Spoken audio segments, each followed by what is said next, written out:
everybody, and welcome to Conscious Embodiment, Astrology, and Dreams with Dr. Michael Lennox. What's up, what's up? Hey, Zoe is in the house. We are here as we are every week to bring you the astrology of the week and dive into dreams and dream interpretation. We are coming at you for the first week of November 1st through November 7th. Michael. Yes. So, okay, it's November, and I remember you saying that it's going to get a little hectic or quite active November, December. Yes. So the big months of the year, energy-wise, were like early in February, then May and June, and then November, December, the last sort of big pushes of the year. So yes, you're absolutely right. It's getting a little bit more intense.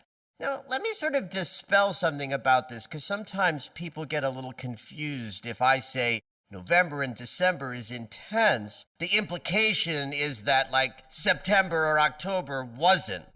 But it's possible that everybody has big, intense months whenever they have big and intense months. Right. What I'm talking about from an astrological perspective is what we call traffic. The more movement crammed into one period of time, the more energetic traffic there is. And that does have a tendency to generate or create more intense unfoldings, because astrology is just the energy that tells a story.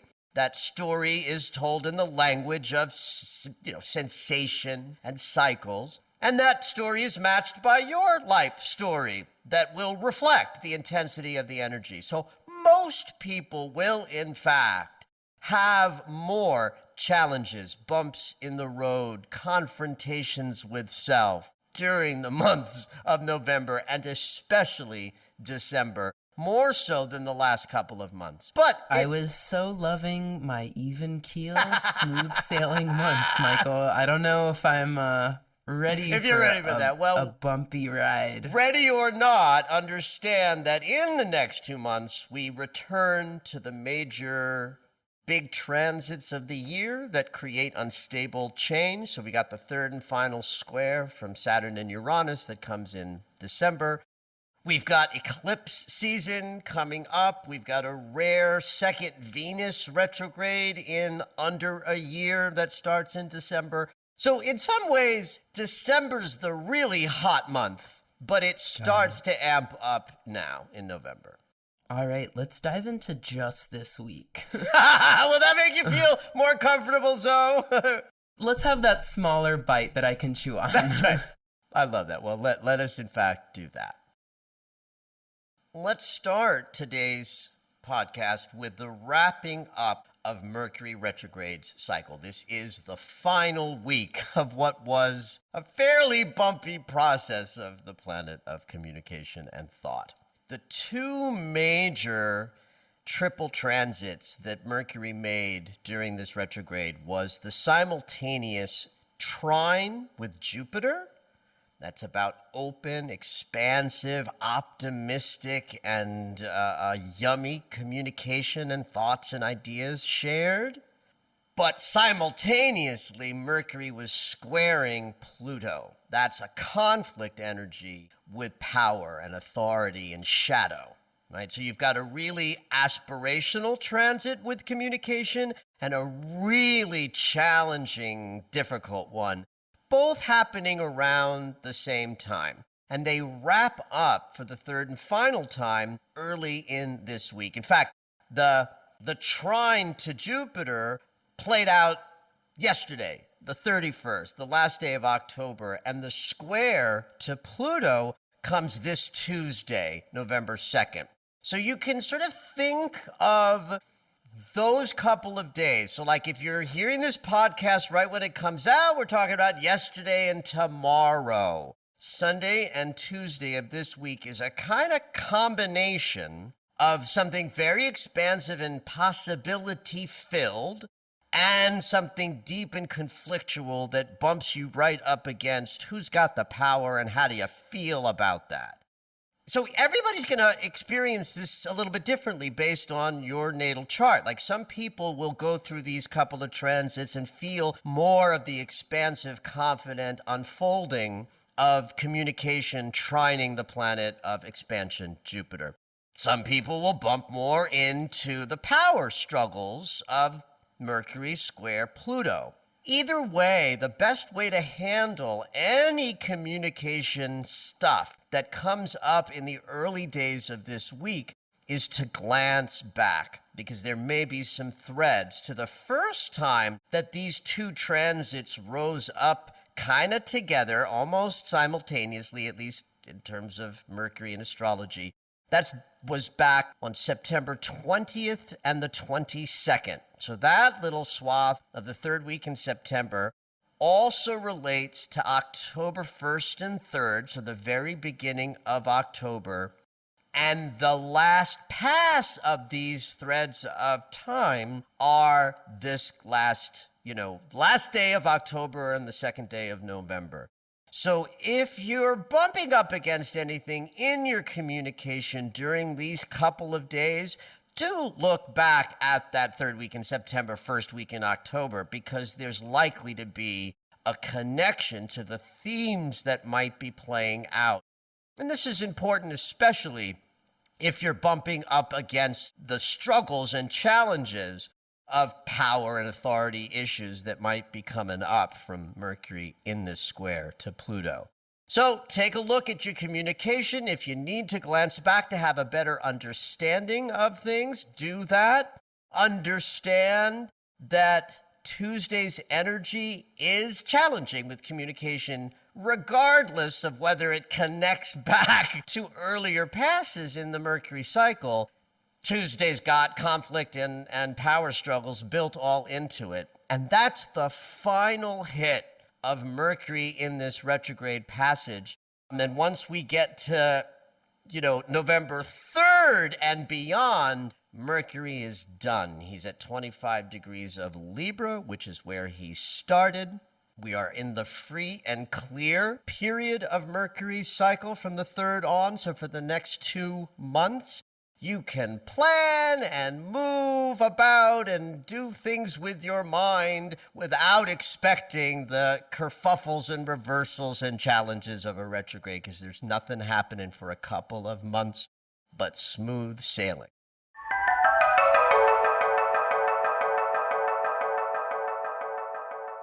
I think I remember we have a Scorpio Moon coming up, and I am a Scorpio Moon. That's true. You are Scorpio Moon. You were born under the influence of Moon in Scorpio, and so this is sort of your new moon in a way. The sun and the moon will both be together at 12 degrees of Scorpio on November 4th. We have our next new moon in this mansion of depth and intensity and change and transformation. When we are in the Scorpio Mansion, we are in consideration of the only way to make life sort of happen and unfold in its magnificence is that we must understand that everything must die in order to be reborn. In this way, the Scorpio archetype is everything to do with change, transformation, and the profound, creativity that we are all born with. No mistake that Scorpio represents the gonads, the sex reproductive organs, right? So the idea that we all have in us the capacity to generate new life, and that when we generate that new life, it's gonna, die. Right? So that birth and death are all sort of one idea in the Scorpio Mansion. So, if you've got Moon in Scorpio, honey, that just makes your connection to your own unconscious sort of through the principles of depth, intensity, change, and transformation. Nobody with a Scorpio Moon doesn't feel things very, very intensely. Does that mean with this new moon, I will be feeling really intense in particular? Or well, yes. When your moon aligns with the new moon, what exactly does that mean? That's a great question, Zoe. So for one thing, when the sun is in the mansion of somebody's moon sign, then the conscious awareness is shining light into their unconscious territory. right? So it's like a time when you get a glimpse into the depths of you.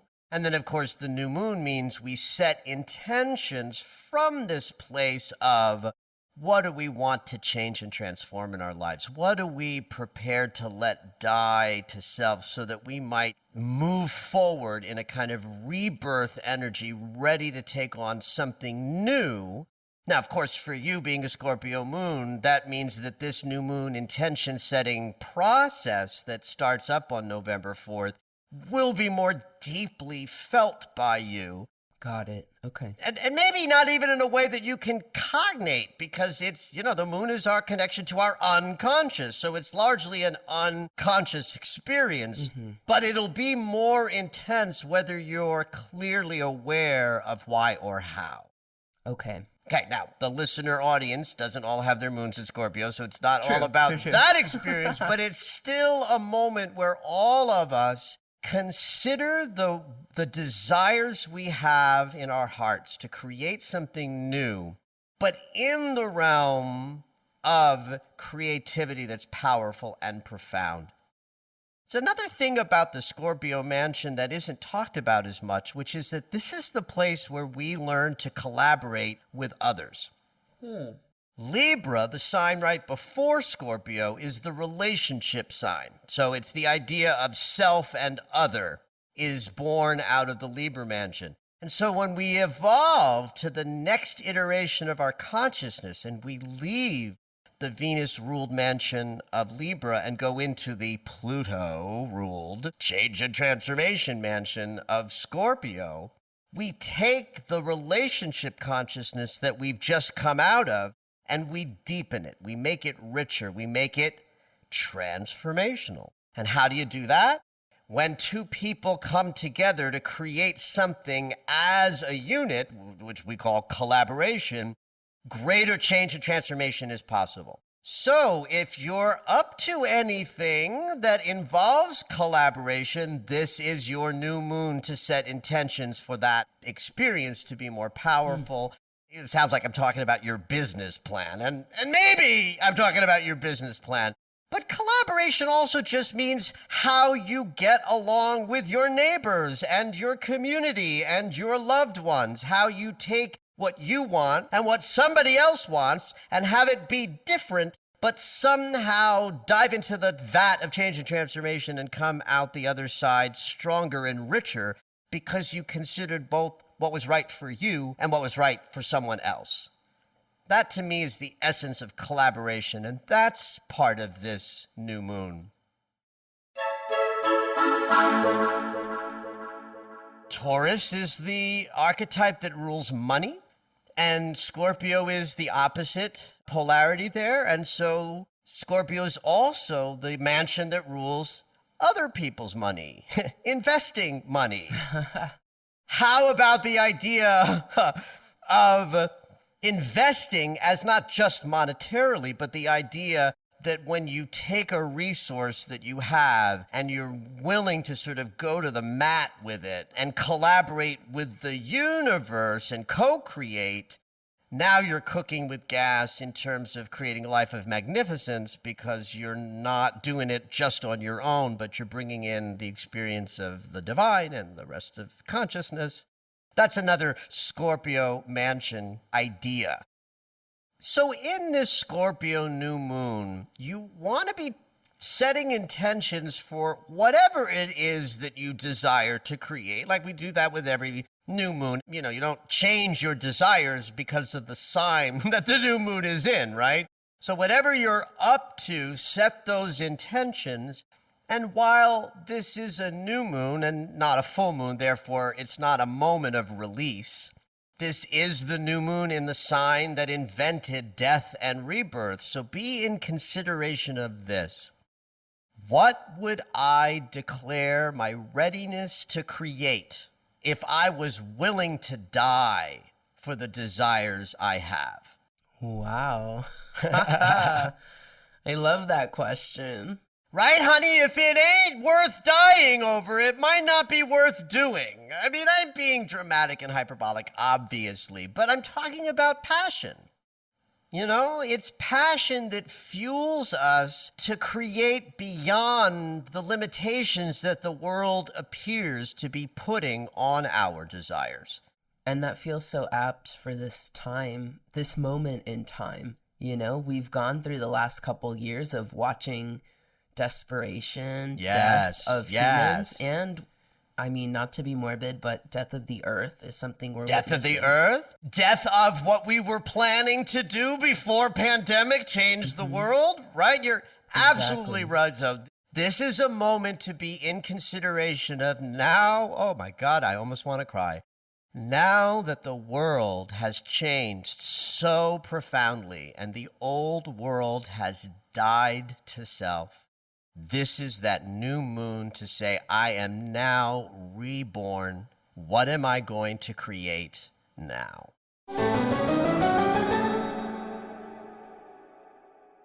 One tiny little coda about the new moon, because there are some intense planetary participations. Number one, the new moon happens in an exact opposition to Uranus, the Great Awakener. That means on an archetypal level or an energetic level, the intentions we set at this time have this tremendous thrust of power because Uranus creates like lightning.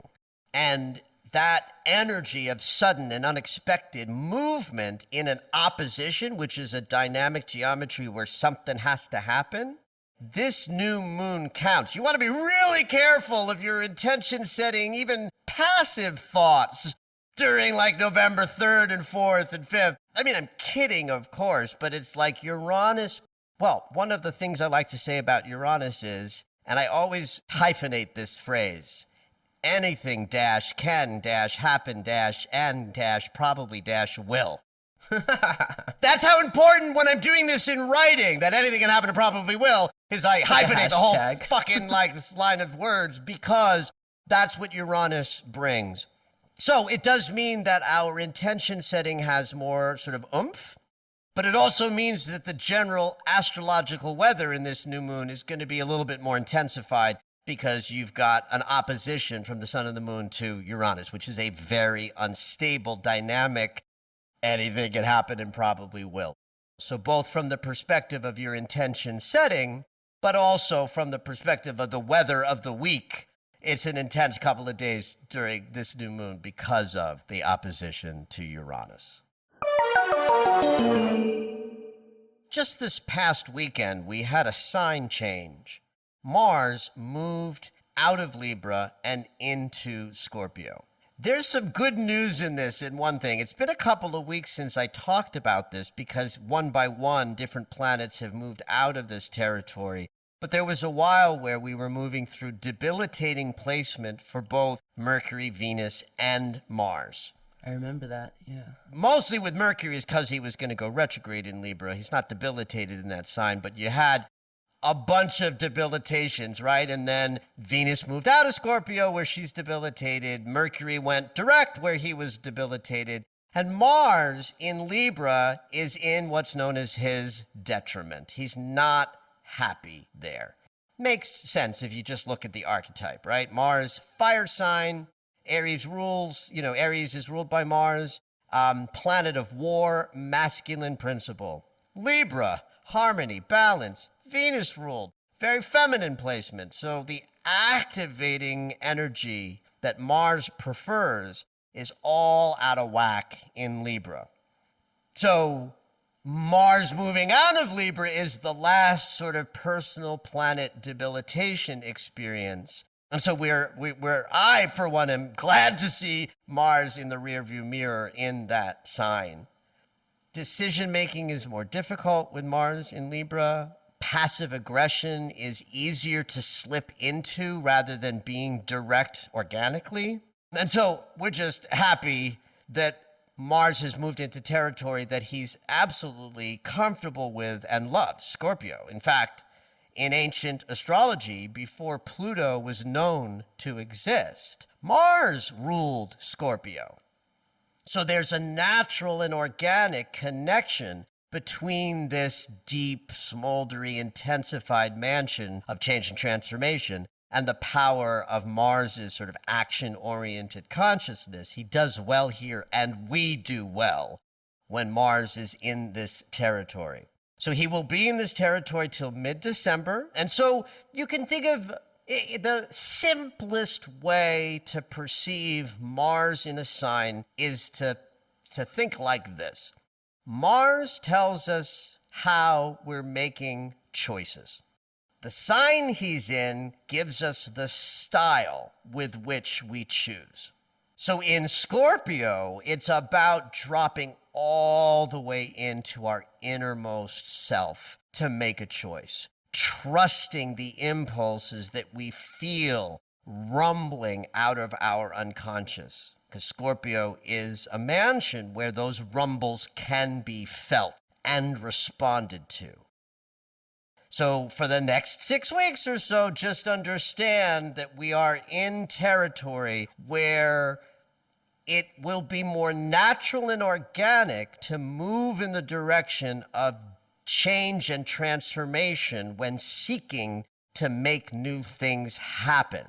It's another reason why the Scorpio New Moon is more intense, because while Mars isn't close enough to be conjunct that new moon, he's in the mansion that he has, at least classically, some rulership over. And it does make all of our actions and choices and decision-making for the next 6 weeks come from a much deeper place in our psyche. All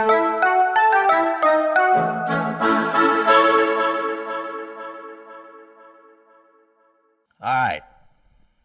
Another big planetary ingress comes up this week, and this one is really important. It's Venus, the planet of love, and our emotional body is moving into Capricorn on Friday.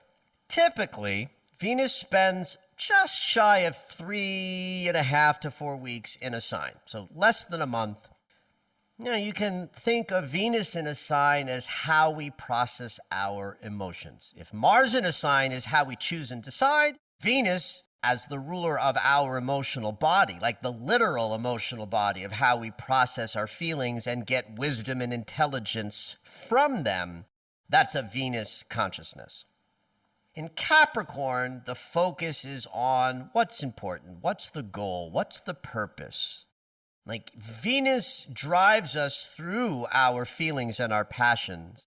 But in the sign of Capricorn, which is ruled by Saturn, so it's a mansion that's about accomplishment, responsibility. Even the avatar of Capricorn is that goat that climbs to the top of the mountain, right? And so there's a goal attainment sensibility in the sign of Capricorn. And so when we have Venus, the planet of love, moving into that territory, we're a little more focused on generating and creating the love we desire from a place of practicality. What are you going to do? Interesting. Venus might show you your love language, right? And so Venus in Capricorn would be something like, prove it. Or show me, or do for me. That's probably better. You do my grocery shopping, I'm going to love you more if my Venus is in Capricorn. I'm being a little silly and flippant. But still, you understand what I'm doing here, though, right? Where you take the planetary sort of like milieu, what it governs, and you put the filter over it of the sign it's in. Yeah, I actually think that's a really great description for people who are wondering, how the hell do I interpret all these astrology words? Right.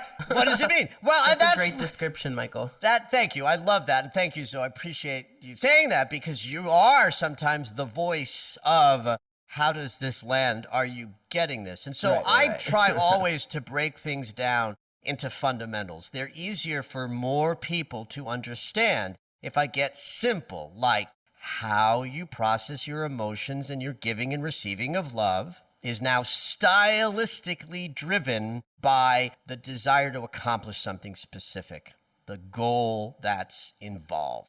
However, Venus is not just going to stay here for her usual 3.5 weeks. She's going to go retrograde in this sign, which means Instead of 3.5 weeks, she stays in Capricorn till early March.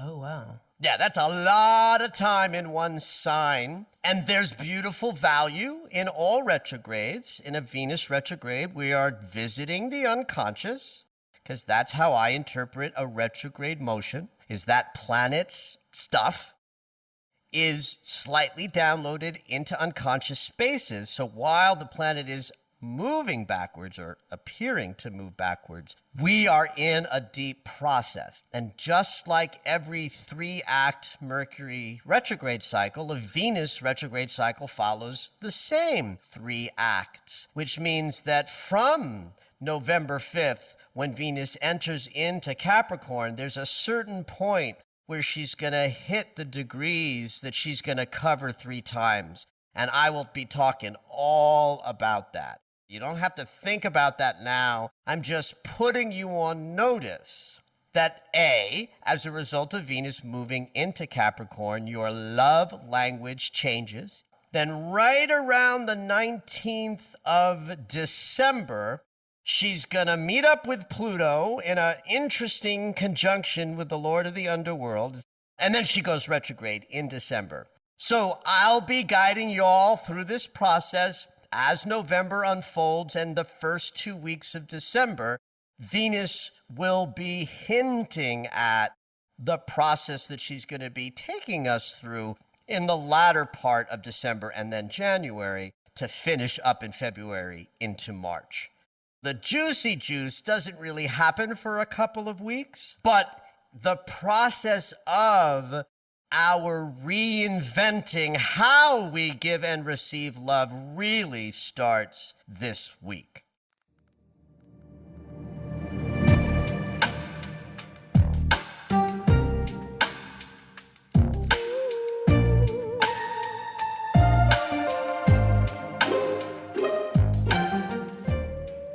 All right, it's dream segment time.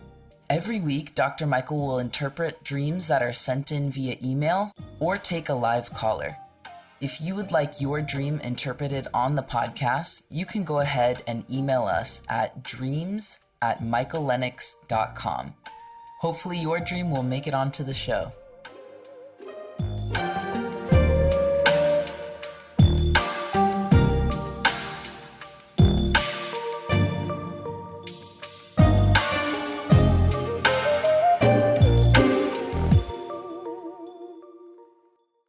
Well, that was a lot of astrology.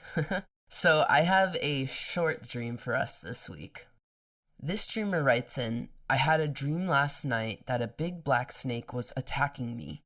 It was on a mission to attack me as it came from behind a plastic cover that was on a doorway and came straight for me. I tried running away and fighting it off, but unfortunately still got bit in several places, and they seemed like big bites.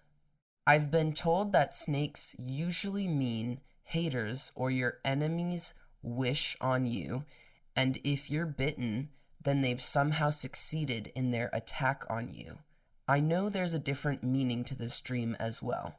Thank you. Oh my God, yes there is. Like, oh my God, oh my God, oh my God, oh my God. So listen. Are snakes haters? Well, listen. This is a superstition dream. Okay. This is coming out of a culture, right? I have worked with dreamers who live in other cultures, who come from other cultures, where dream interpretation and superstition are bedfellows, right? Mm-hmm. Now, I get this image, a snake. You don't want snakes in your waking life, and snake bites in waking life are dangerous. Some of them can kill you. People being, snarky or haters. Haters gotta hate. That can be like a snake bite. So I get it. Like, it makes complete sense to me. But when I lean into the spirit of that as an interpretation of a dream, to me, that's interpreting the culture, not the sacred land of dreams, where I believe that every dream is a reflection of the unconscious in a beautiful and numinous way. And that the idea of snakes as a transformation and change symbol then puts snake in this beautiful place where change and transformation is afoot. So again, I want to be really clear. I'm not negating the cultural superstitious perspective, and I'm even acknowledging that it makes some sense. You know? Okay, yeah. However, in pure psychologically based and modern psycho-spiritually based dream interpretation, we think of everything as reflecting your consciousness and not about haters outside of you. That's also a very superstitious way to use dreams. And I like to go to the fundamental, universal meaning behind something, right? It's just like what we did in the astrology segment, where we talked about it's more valuable to distill something down to its tiny parts to have it be more universally understood. And so that's where we go with snake as the animal that sheds its skin when it's done growing on the inside and now is ready for the new life because the old skin just drops off and the change and transformation is utter and complete. The fact that it's a big snake means there's big changes going on. The fact that it's black might indicate that you're facing some shadow material, like fear. How about fear of change, fear of success? So the snake biting this dreamer, to me, is good news. Oh, interesting. That's not what I would have assumed. Well, think about the fundamental meaning of snake as change and transformation. If that's so, would we call that something to avoid? No. Change and transformation leads to revolution and magnificent new things and birthing, experiences, right? So the big black snake is like medicine appearing, saying you're gonna change even if you resist it. I, snake, am on a mission, right? So the mission of the snake is to allow this dreamer to be, willing to die the death and be reborn. There's something interesting to me about the plastic cover on the doorway. The only way I can perceive that, outside of having the dreamer here to give us more details, is usually you see plastic up on a doorway when some construction project is happening. In fact, it's one of the reasons we put plastic up is to keep dust and particles in a constructed area in it and not floating out into other places. If I perceive that part of the dream in the way I am, again, shy of the dreamer correcting me, this plastic cover on the doorway that the snake came from suggests that the change and the transformation that this dream is reflecting is already underway. The construction is happening. And out pops the snake saying, you will accept this change. I will bite you whether you fight me. Don't we do that when change comes? We often fight it. We're not comfortable with change. And this is a great dream expression of, try as I may to fight the changes and the transformations that are upon me, the snake is going to win. It bites you. It's good news. Trust the changes. Beautiful.